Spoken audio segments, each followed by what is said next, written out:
제가 처음 미국에 이제 목회학 박사과정을 공부하러 패서디나로 왔었어요. 벌써 2010년도니까 꽤 오래되었죠. 와서 이제 당장 집을 못 구했기 때문에 한 일주일 정도 게스트하우스, 학교 게스트하우스에서 머물게 되었는데 아주 신고식을 단단히 치르게 되었습니다. 어떤 신고식을 치렀을까요? 깊이 잠들어 있는데 침대가 좌우로 이렇게 흔들리는 겁니다. 지진이 온 거예요. 한국에서는 지진이 없잖아요. 근데 미국 오자마자 두 번째 날 지진을 겪으니까 기분이 굉장히 섬뜩하고 무서웠습니다. 그런데 나중에 알아보니까 이 정도 지진은 가끔씩 있는 일이라고 하더라고요. 그래서 캘리포니아 가구점에 가서 조그만 가구를 사는데 그 안에 꼭 딸려오는 게 있더라고요. 쇠줄과 못이 딸려옵니다. 그래서 가구가 넘어지지 않도록 그것을 벽에 단단히 붙들어내는 고정 장비가 TV나 가전제품을 사면 캘리포니아만 그래요. 그것이 따라오더라고요. 하루는 금요 예배 중에 지진이 났습니다. 지진이 세게 왔어요. 그래서 전기가 갑자기 끊어지고 예배당이 정전이 되고 천장의 스피커가 좌우로 그네처럼 출렁였습니다.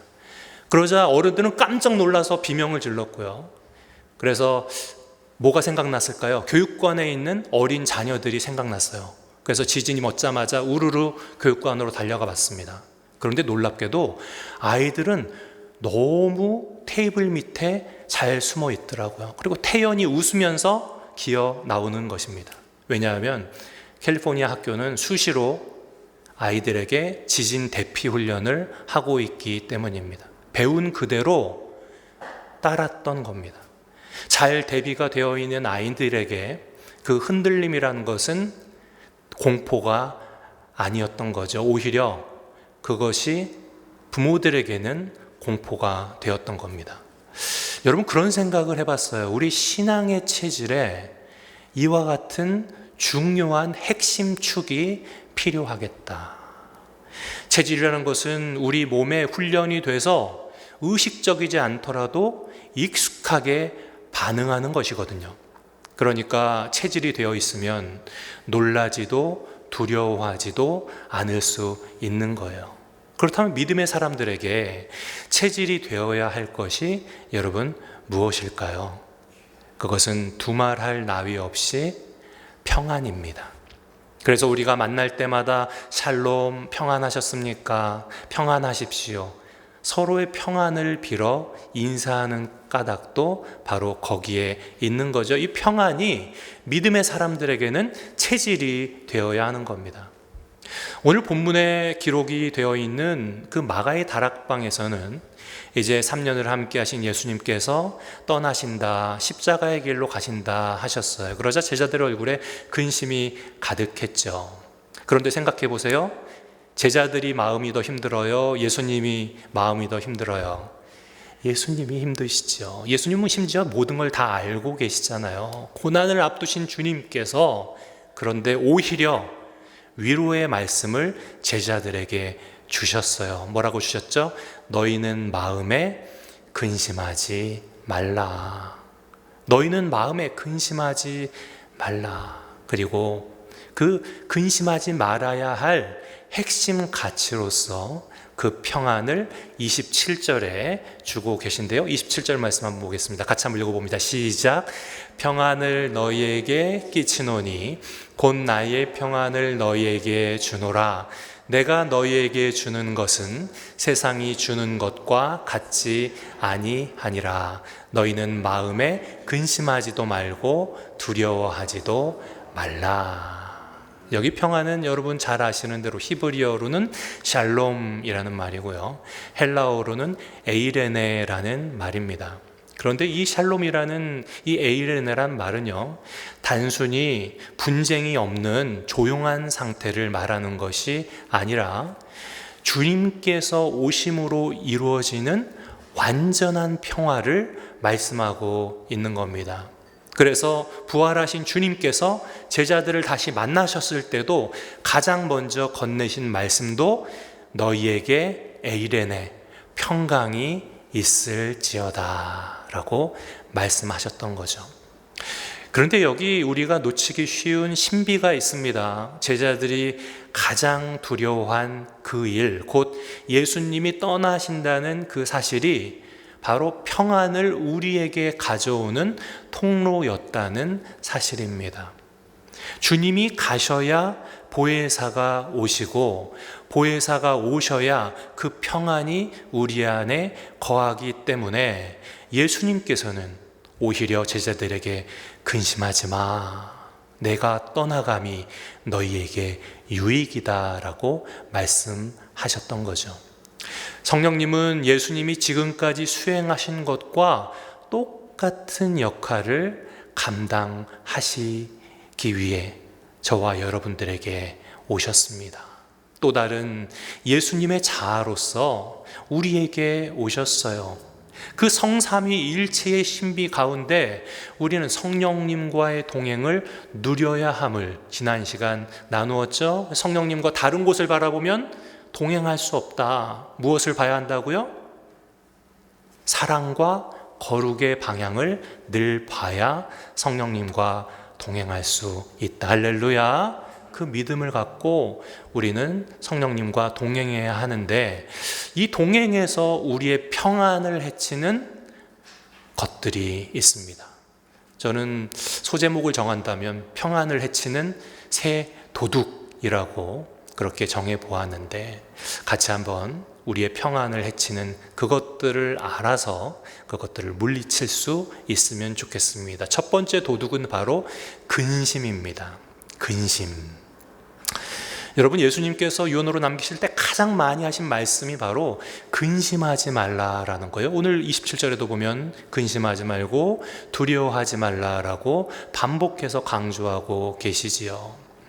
제자들은요, 주님이 떠나신 후에 우리는 어떻게 될까? 사실은 신랑 되신 예수님이 지금 함께하고 계시니까 기뻐하고 감사해야 하는데 그러지 못하고 근심하고 있는 거죠. 주님이 떠나신 후라는 내일의 두려움에 오늘을 다 사로잡혀 있었던 겁니다.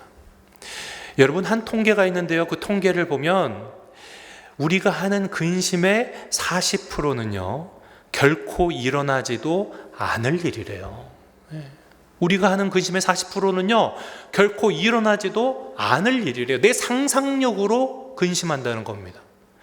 그리고 또 30%는 이미 지나간 과거 일이래요. 그거 신경 써봐야 소용이 없는데 그것을 걱정한다는 겁니다. 그리고 쓸데없는 건강 염려가 너무 많다는 거예요. 그리고 결국 8%만이 우리 내일에 일어날 일이다라는 겁니다. 여러분, 이 작은 것을 가지고 우리의 오늘을 망쳐서야 되겠습니까? 어제의 비로 옷을 적시는 일을 해서는 안 됩니다. 내일 비를 위해 오늘 우산을 미리 펴는 그런 어리석음을 살아선 안 되는 거예요. 한날의 괴로움은 그날로 족합니다. 그런데 여기서 우리가 정직하게 물어야 합니다. 우리는 너희 염려를 다 주님께 맡겨버리라. 아무것도 염려하지 말고 너희 구할 것을 감사함으로 아뢰라. 오늘 대표기도 하실 때 나왔던 말씀이죠. 여러분, 이 말씀 너무나 잘 아는 말씀이에요. 머리로는 다 알고 있습니다. 그런데 왜 근심이 떠나지 않을까요? 왜 근심이 떠나지 않을까? 머리로는 다 아는데 왜 근심에 사로잡혀 살까? 필립 얀시라는 분은 그런 이야기를 놀라운 하나님의 은혜란 책에서 고백합니다. 우리가 근심하는 이유는 하나님의 무조건적인 은혜를 머리로는 믿는데 가슴으로는 누리고 있지 못하기 때문이다라는 겁니다. 머리로는 아는데 가슴으로 그것을 누리고 있지 못하대요.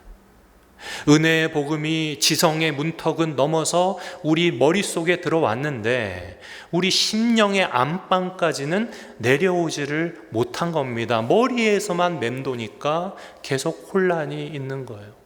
입술로는 주님이 평안을 주셨다라고 고백하면서도 마음 깊은 곳은 여전히 근심하고 염려해요. 그것으로 점령당해 있는 겁니다. 그런데 우리가 알아야 할 것이 있죠.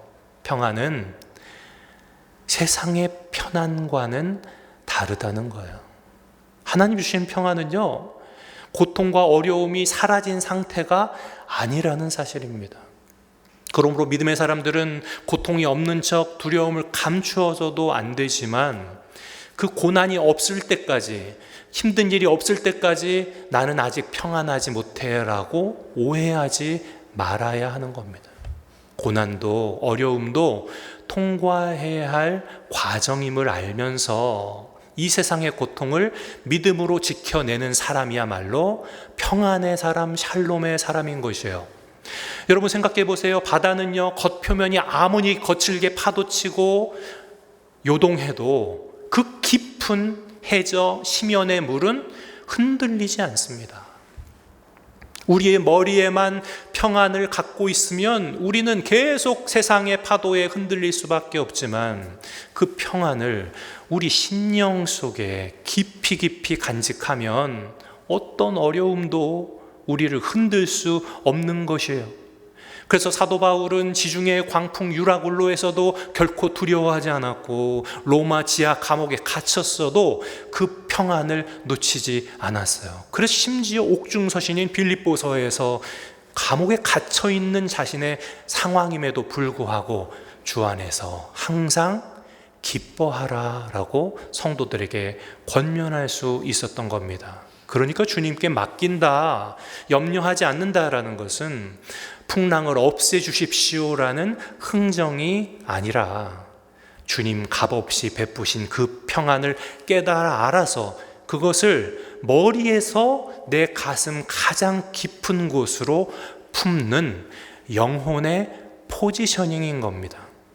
얕은 내 머리 정도로 아유 그래 나 평안하지라고 생각해서는 그 평안 지켜낼 수 없는 것이에요. 내 심령 가운데 그것을 위치해야 하는 겁니다. 사랑하는 성도 여러분, 여러분들의 모든 근심과 두려움을 전능하신 아버지 앞에 온전히 맡기시길 바랍니다. 그리고 심령 가운데 깊이 평안을 품으세요. 그러면 여전히 표면은 흔들림이 있지만 우리 심령 깊은 곳은 주님 주신 평안 그 샬롬을 가슴 깊이 누리며 살아가게 되는 줄로 믿습니다. 내 가슴 속 깊이 평안을 품는 것, 그것이 바로 염려하지 않는 평안을 지키는 방법입니다. 두 번째로 우리의 평안을 해치는 도둑, 두 번째 도둑은 바로 불신앙입니다. 여러분 모든 근심을 주님께 맡기세요 하면은 그것을 잘 못해서 어려워하시는 분들이 참 많으세요. 그래서 근심하지 말라 하시면서 주님께서는 29절에 그 원인을 정확하게 짚어내십니다. 이제 일이 이루기 전에 너희에게 말한 것은 일이 이룰 때에 너희로 무엇을 하게 하려 함이라? 믿게 하려 함이라. 평안을 잃는 결정적인 이유는요, 환경이 아니었어요. 결국은 믿음의 부족입니다. 믿음의 부족이에요. 전에 마르다에 대한 강해를 할 때 말씀드렸는데 염려를 뜻하는 헬라어 메림나라는 말은 마음이 나뉘어져 있다라는 뜻이다 했습니다.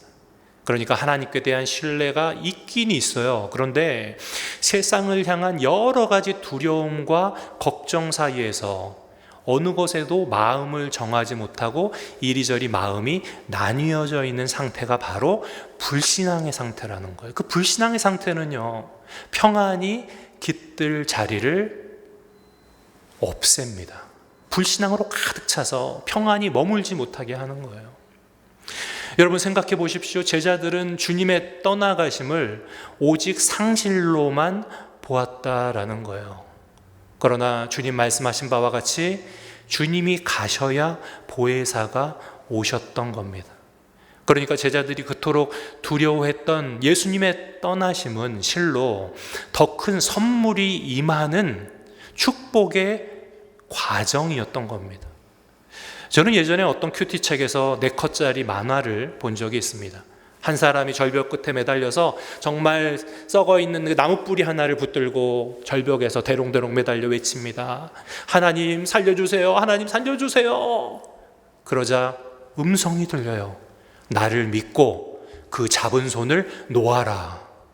그런데 내려다보니까 밑에가 어때요? 새카맣거든요. 절벽이거든요. 그러자 그가 그 다음 컷에 어떻게 돼 있어요? 하나님 말고 거기 다른 분 안 계십니까? 나 좀 살려.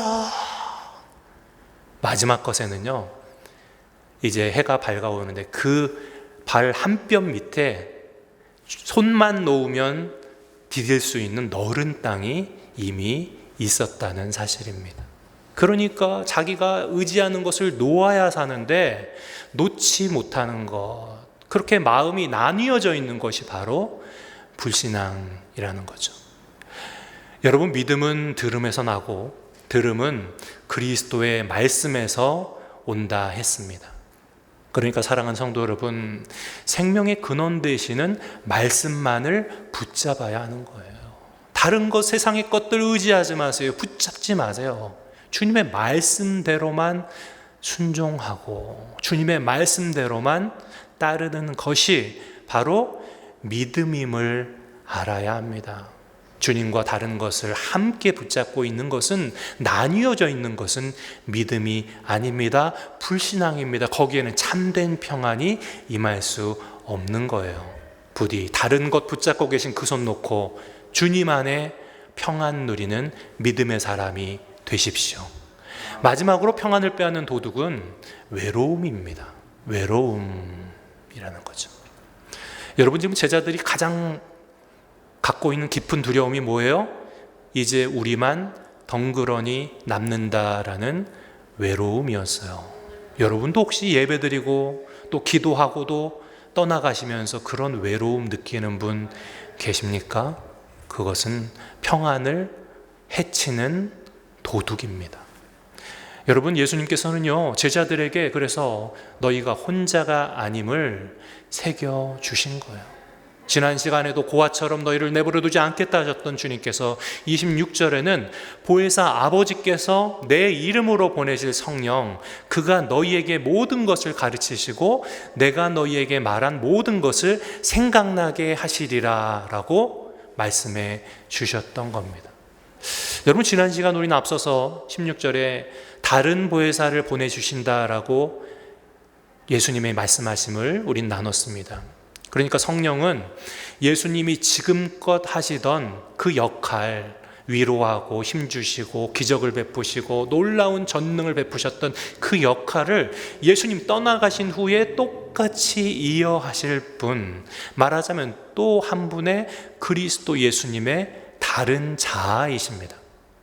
눈에 보이던 스승은 십자가를 향해 이제 떠나가시지만 시공간을 초월해서 영원히 내 영혼에 머무실 분을 보내주시겠다라는 약속이셨어요. 여러분, 예수님이 함께 하실 때 제자들은 너무나 감사했죠. 기뻤죠. 즐거웠습니다. 어깨가 자부심으로 이만큼 올라와 있었어요. 우리 주님 놀라운 능력의 주님이셔. 그 말씀 들어봐. 세상 아무것도 두렵지 않았어요. 무섭지 않았어요. 그런데 예수님 떠나가신다고 하니까 홀로 된다는 마음으로 평안을 놓쳤던 거예요. 그런데 예수님이 뭐라고 약속해 주세요? 보혜사 성령을 보내주시리라. 할렐루야. 너희는 두려워 말라. 너희는 혼자 아니야. 너희 가운데 임마누엘, 하나님이 함께 하셔. 여러분, 이해하시겠어요? 여기에 바로 우리가 깊이 알아야 할 영적 진리가 있는 거예요. 구약시대 하나님의 영광스러운 임재는 성전이라는 건물에 매여 있었습니다. 백성들이 하나님의 임재를 경험하려면 성전으로 올라가야만 했습니다. 그런데 말씀이 육신이 되어 우리 가운데 거하심에 예수님께서 육신을 입고 오셨어요. 주님을 보면 하늘 아버지를 보는 것이라 하셨지요. 선명하게 하나님의 뜻이 이 땅에 임한 겁니다. 그래서 예수님의 오심으로, 메시아의 오심으로 하나님의 임재가 마침내 성전 담장을 넘어서게 된 것입니다. 28절 말씀을 보면 성부 하나님께서 나보다 크시다라고 예수님이 말씀하시죠.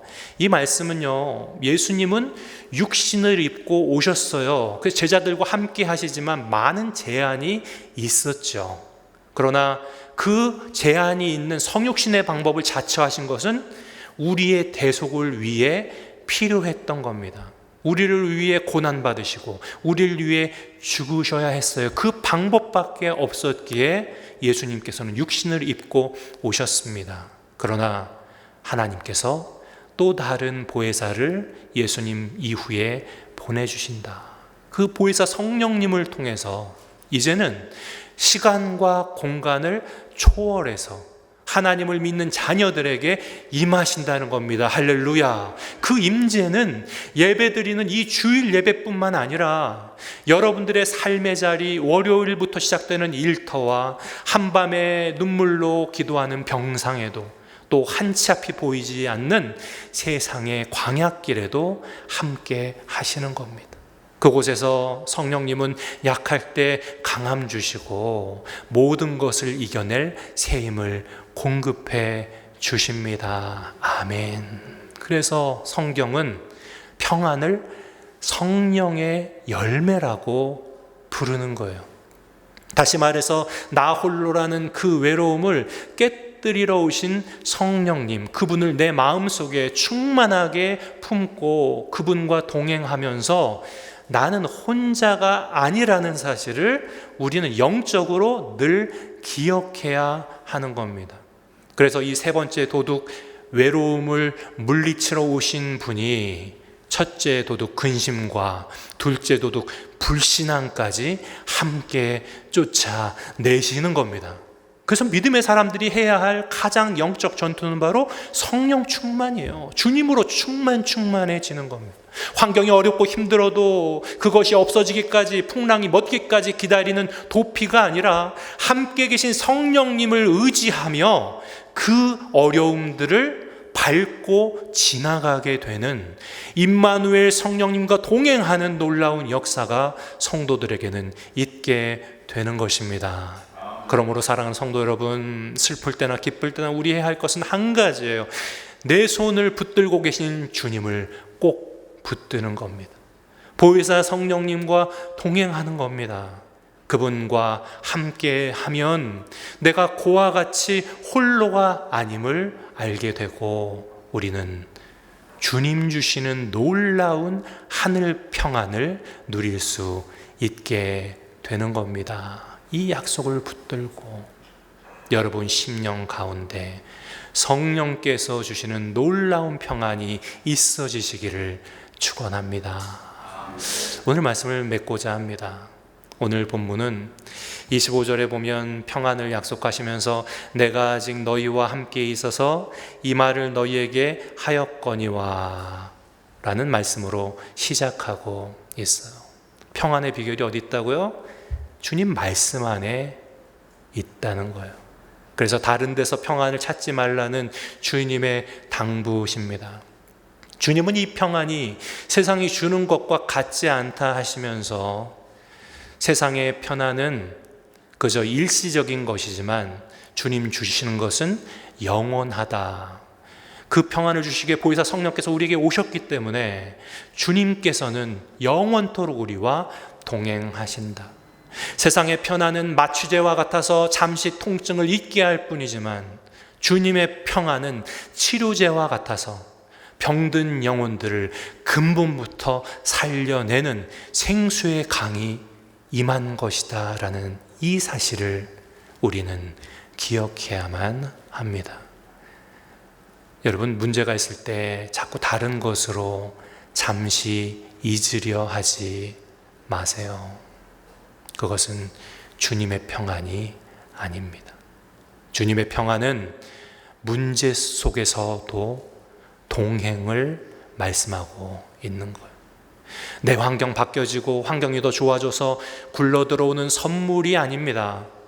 아무리 캄캄한 밤 눈물의 고통을 지날지라도 주님 붙든 그 손을 꼭 잡고 나아가리라 하는 나의 영적 선택이며 동시에 성령께서 내 안에 맺어 가시는 열매입니다. 그게 세상과 다른 평안의 실체입니다. 그러니까 근심이, 불신앙이, 외로움이 내 마음의 문을 두드릴 때마다 우리는 오직 평안의 근원 되신 성령님을 바라봐야 합니다. 그리고 그분과 동행하세요. 그리고 그 새 도둑들을 향해서 담대히 외치시기 바랍니다. 주님은 언제나 나와 함께 계신다.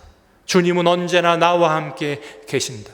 예수 그리스도의 이름으로 명하노니 근심아, 불신앙아, 외로움아 떠나갈지어다. 떠나갈지어다. 주님 주신 그 평안만을 굳게 붙들어 임만을 내신 하나님을 늘 모시고 사는 저와 여러분들이 되실 줄 믿습니다. 그러면 날마다 순간마다 주님 주시는 놀라운 평안이 임해요. 세상을 넉넉히 이기게 됩니다. 나의 능력이 아니에요. 나와 함께 하신 성령님의 능력으로 세상을 넉넉히 이기게 되는 것이지요. 이 놀라운 신앙의 비밀을 여러분 가슴속에 깊이 품고 날마다 주님과 동행하며 놀라운 평안의 사람 다 되어주실 수 있기를 우리 구주 예수 그리스도의 이름으로 축복합니다.